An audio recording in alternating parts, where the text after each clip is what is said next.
বাংলাদেশের সেনাবাহিনী প্রধান জনাব ওয়াকারুজ্জামান অর্থাৎ জেনারেল ওয়াকারুজ্জামান তিনি সাম্প্রতিক সময় হজ করেছেন। হজ থেকে ফিরে এসে মুখে দাড়ি রেখেছেন। এটা নিয়ে সারা দেশে আলোচনা সমালোচনার কোনো শেষ নেই। আমি প্রথম থেকে এটা নিয়ে আসলে আলোচনা করতে চাচ্ছিলাম না, বিভিন্ন কারণে। প্রথম হলো, সেনাবাহিনীর যে প্রধান, এই পদটি অত্যন্ত সেনসিটিভ আমাদের দেশে। এটা ভয়ের কারণে নয় বা কোনো সংকোচের কারণে নয়। মূলত রাষ্ট্রীয় কিছু কিছু পদ পদবি রয়েছে যেগুলোর সম্মান এবং মর্যাদা রক্ষা করতে হয়, স্পর্শকাতরতা রক্ষা করতে হয়। এটা দেশের সেফটি এবং সিকিউরিটির জন্য। যেমন ধরেন প্রধান বিচারপতি, তারপরে সেনাপতি বা যে কোনো বিচারক, সেটা নিম্ন আদালতের একজন জুনিয়র জুডিশিয়াল ম্যাজিস্ট্রেট। আমি মনে করি তার সম্মান এবং হাইকোর্টের অ্যাপিলেট ডিভিশনের একজন বিচারপতির যে সম্মান, সবার মধ্যে এই সম্মান রাখার যে বোধ সমপর্যায়ে থাকা উচিত, আমি ব্যক্তিগতভাবে মনে করি।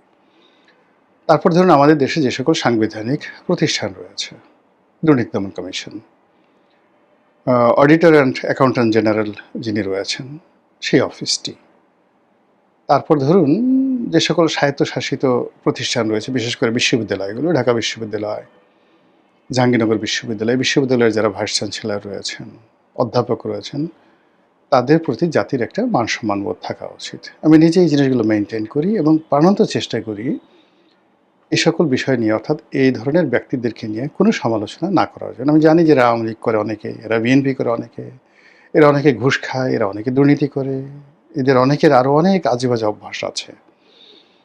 কিন্তু তারপরেও ব্যক্তিগতভাবে আমি আজকে এতদিন যাবৎ যে সোশ্যাল মিডিয়াতে আছি, পত্রপত্রিকায় লিখছি, আমি সবসময় সংযত আচরণ করি। তো সেই দিক থেকে জেনারেল ওয়াকারুজ্জামান,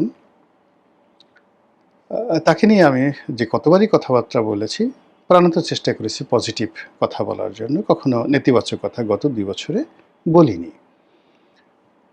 তো সেই ভদ্রলোক দাঁড়িয়ে রেখেছেন, এটা একান্তই তার ব্যক্তিগত বিষয়।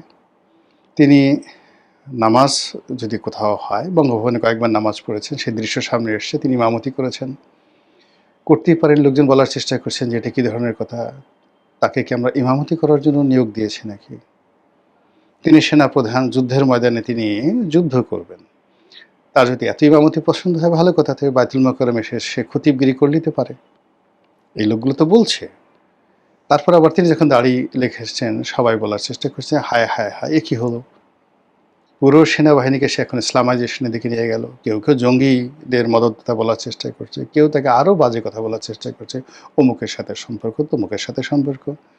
কেউ হয়তো তার ব্যক্তিগত ছবিটাকে আরও বিকৃতি করে বলার চেষ্টা করছে, দেখো দেখো দেখো, আগে তো ভালো ছিল, দাড়ি রাখার পর এখন কেমন দেখাচ্ছে, কীরকম দেখাচ্ছে। যে যার মতো করে। এখন ইন্টারনেটে তো আপনি যদি এআইকে বলেন যে আমি ওর এরকম একটা ছবি দেন, যে এই ছবিটাকে তুমি এমনভাবে এঁকে দাও যাকে দেখলে মানুষ রাগ হবে, যাকে দেখলে মানুষ গালি দেবে, বা তুমি এভাবে ছবি এঁকে দাও যাকে দেখলে মানুষ সালাম দেবে। ওভাবে এআই আপনাকে একটা ছবি এঁকে দেবে। এরকম ছবিগুলো মানুষ পোস্ট করছে, অহরহ পোস্ট করছে।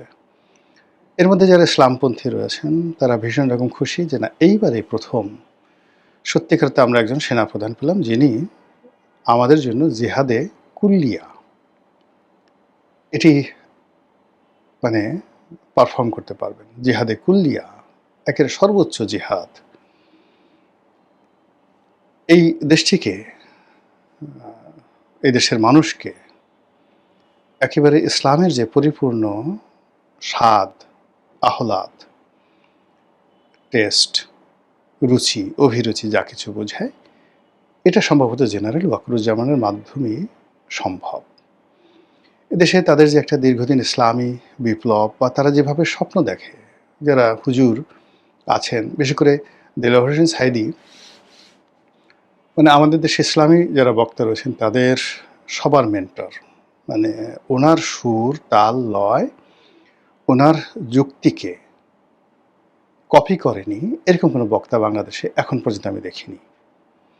মানে বাংলা সাহিত্যে এখনো পর্যন্ত যেভাবে রবীন্দ্রনাথের প্রভাব কোনো লেখক কবি কয়েকজন চেষ্টা করেছেন, বুদ্ধদেব বসু চেষ্টা করেছেন, সুকান্ত চেষ্টা করেছেন, তারপর যাকে বলা হয় আরও অনেকে, যেমন ধরুন সুনীল গঙ্গোপাধ্যায় চেষ্টা করেছেন, মাইকেল, মানে রবীন্দ্র যুগে যারা আছেন, কিন্তু তারপরেও ঘুরে ফিরে তারা রবীন্দ্রনাথের কথা বলেছেন, খুব লড়াই করেছেন যে না, আমরা ভুলেও রবীন্দ্রনাথের একটা ট্রু শব্দ উচ্চারণ করব না, কিন্তু নিজের অজান্তে তারা রবীন্দ্রনাথকে মানে অনুকরণ না করে পারেননি। একইভাবে আমাদের ওয়াজের ময়দানে বহু মানুষ আছে যারা দেলোয়ার হোসেন সাঈদী, জামাতের যে চিন্তা চেতনা, এই জিনিসগুলোকে তারা অনুসরণ করেন না, অনেক ক্ষেত্রে ঘৃণা করেন। অনেক সময় তাদের মনে করেন যে দেলোয়ার হোসেন সাঈদী এবং জামাত যে জিনিসগুলো প্রচারণা করে এগুলো অন ইসলামিক। কিন্তু তিনি যেভাবে মিলাদের টান দিচ্ছেন, যেভাবে সূরা তেলাওয়াত করছেন, যে সকল গল্প বলছেন, কাহিনী বলছেন, হাদিস বলছেন, ওইগুলোকে উপজীব্য করে সাঈদী বিরোধী যারা আছে, একজন সিঙ্গেল লোক পাবেন না তাদের ওয়াজের মধ্যে, বক্তব্যের মধ্যে সাঈদীর সেই বক্তব্যগুলো নেই, সবার মধ্যে আছে। এই জন্য আমি আসলে বাংলাদেশের যেটাকে বলে ওয়াজ বলতে যা বোঝায় সবসময় এটাকে মনে করি একেবারে এখানে মাস্টার মাইন্ড বলেন, বটবৃক্ষ বলেন, ফাউন্ডেশন বলেন, সেটা সাঈদী সাহেবের মাধ্যমে। তো সাঈদী সাহেব যেটা বলে আসছেন যে সচিবালয়ে, সেক্রেটারিয়েটে এই মুসলমানের দেশে এমন সেক্রেটারি থাকবে যার মুখে থাকবে দাড়ি, নামাজে রুখতে হবে তিনি দাঁড়িয়ে যাবেন, ইমামতি করবেন, সবাই সচিবালয়ের সবাই তার পেছনে দাঁড়াবে, দুর্নীতি বন্ধ। মুসল্লিরা বলে সুবহানাল্লাহ, আলহামদুলিল্লাহ, আল্লাহ আমাদের দেশে কবে এরকম দিন আসবে। তিনি প্রচার করেছেন প্রধানমন্ত্রী হবেন সেই ব্যক্তি যিনি বাইতুল মাকরমের মিম্বরে দাঁড়িয়ে তিনি খুতবা দেবেন জাতির উদ্দেশ্যে, তিনি জুমার নামাজ পড়াবেন, জাস্ট লাইক হযরত উমরের মতো, আবু বকরের মতো, উসমানের মতো, আলীর মতো।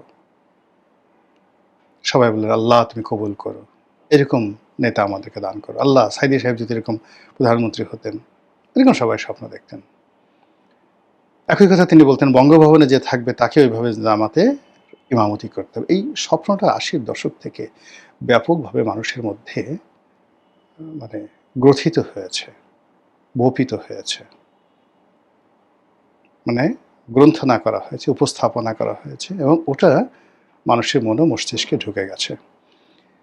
ফলে কি হলো, আমরা যখন কোনো মন্ত্রী, মিনিস্টার, কোনো সরকারি কর্মকর্তা, আমলা কারোর মধ্যেই ধর্ম কর্ম দেখি, মুহূর্তের মধ্যে আমরা তাকে খলিফা উমরের পর্যায়ে নিয়ে যাই, এবং সে যে তলে তলে ঘুষ খায়, দুর্নীতি করে, নারী কেলেঙ্কারি আছে, এই জিনিসগুলো আমরা ভাবতেই চাই না, আমরা ওর মধ্যেই সব কিছু দেখি। এইভাবে কিন্তু এই ৮০-র দশক, ৯০-র দশক পুরো সময়টা আসছে, এবং আমরা এই স্বপ্নকে লালন পালন করে আসছি। এবং সেই স্বপ্নের মধ্যে অল অন এ সাডেন যখন আমরা ইউনূস জামানাতে দেখলাম যে আমাদের দেশে একজন ক্যাবিনেট সেক্রেটারি আব্দুর রশিদ তার মুখে দাঁড়িয়ে আছে, শেখ হাসিনার জামানাতে একজন ক্যাবিনেট সচিব তার মুখে দাঁড়িয়ে আছে, সুবহানাল্লাহ, এ তো অনেক ভালো কথা। আবার যখন আমরা এই প্রথম আমাদের অনেক প্রধান বিচারপতি তারা পরিণত বয়সে দাড়ি রাখেন, তো ওটা নিয়ে আসলে কখনো আলোচনা হয়নি। বহু দাড়িওয়ালা প্রধান বিচারপতি ছিলেন, এবং কিছু কতিপয় প্রধান বিচারপতি ছিলেন যাদের দাড়ি এত সুন্দরভাবে মানিয়েছে, বিশেষ করে বিচারপতি মোস্তফা কামাল, আব্বাসউদ্দিন সাহেবের ছেলে। ও মাই গড, মানে যেমনি শিক্ষা তেমনি দীক্ষা, তেমনি কথা, তেমনি চেহারা, সুরত, এবং তার সঙ্গে দাড়ি, এরকম অনন্য ব্যক্তিত্ব সম্পন্ন প্রধান বিচারপতি আমি দেখিনি। বিচারপতি রব ছিলেন, আব্দুর রব ছিল, জাস্টিস রব ছিলেন, অসাধারণ লেখাপড়া জানতেন, তো বিচারাঙ্গনে অনেকে দাঁড়িয়ে রেখেছেন। আবার এই যে এখন যে প্রধান বিচারপতি আছেন ওনার মুখে দাঁড়িয়ে আছে, কিন্তু তার বাবা জাস্টিস আব্দুর রহমান, তার মুখে দাঁড়িয়ে ছিল না। কিন্তু কোনো সেনা প্রধান এইভাবে দাঁড়িয়ে রেখেছেন ক্ষমতায় থাকা অবস্থায়, এটা আমরা দেখিনি। আবার ক্ষমতা থেকে যাওয়ার পর মৃত্যুর আগে দাঁড়িয়ে রেখেছেন ওইরকম খুব কম ছবি মুখে আসে যে সাবেক সেনাপ্রধানরা দাঁড়িয়ে রেখেছে। তো সেই ক্ষেত্রে জেনারেল ওয়াকারুজ্জামান যখন দাঁড়িয়ে রেখেছেন, এটা বাংলাদেশে ভীষণ রকম মানে যারা ইতিবাচক চিন্তা করেন দাঁড়িয়ে নিয়ে, ইসলাম নিয়ে ইমতিহান নিয়ে তাদের কাছে তিনি এখন রীতিমতো পীরে কামেল। তার মাধ্যমে মুক্তি, তার মাধ্যমেই বিরাট কিছু একটা হওয়ার সম্ভাবনা। এটা মাঠে ময়দানে হুজুররা প্রচার করা শুরু করে দিয়েছেন। এক বিখ্যাত ইসলামী বক্তা তিনি দেখলাম যে মোদিকে গালাগালি করছেন। তোমরা ভারতীয়দেরকে বলছেন তোমরা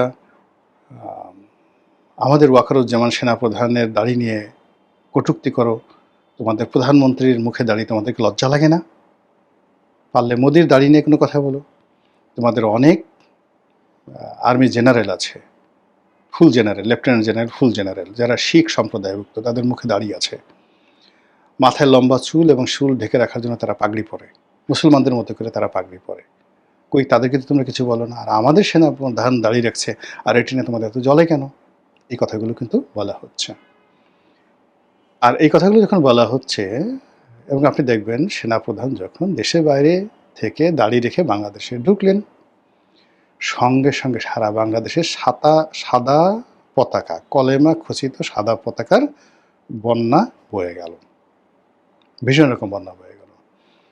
এরপর দেখবেন যে তার এই দাঁড়িয়ে রাখার সঙ্গে সঙ্গে প্রধানমন্ত্রীর সঙ্গে তার যে সম্পর্কের যে একটা সমীকরণ, আমি অন্তত আইকনটাকে যতটা দেখেছি, ওটা আগের মতো মনে হচ্ছে না।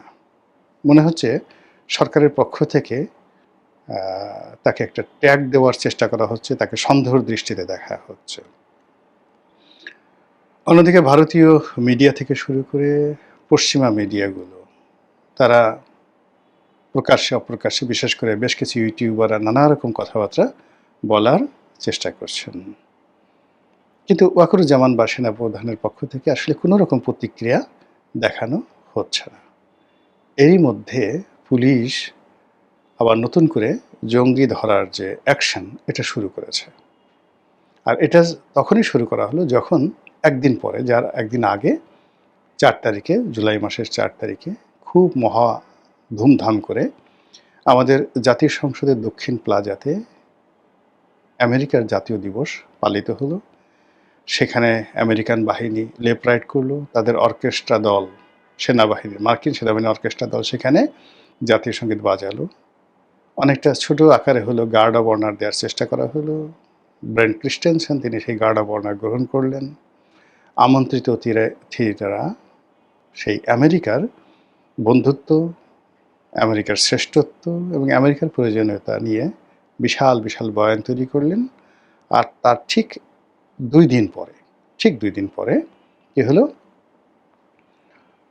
সঙ্গে সঙ্গে এই কি একটা নতুন সংগঠনের, তারা ওই কুম্ভ কেরাত শিখছিল, তাদেরকে গ্রেপ্তার করা হলো 15-16 জনকে, এবং এটা খুব একদম লাইমলাইটে চলে আসলো। তাহলে বোঝার চেষ্টা করুন যে পরিস্থিতি কোথায় চলে গেছে, এবং এইগুলো নিয়ে আলোচনা না করলে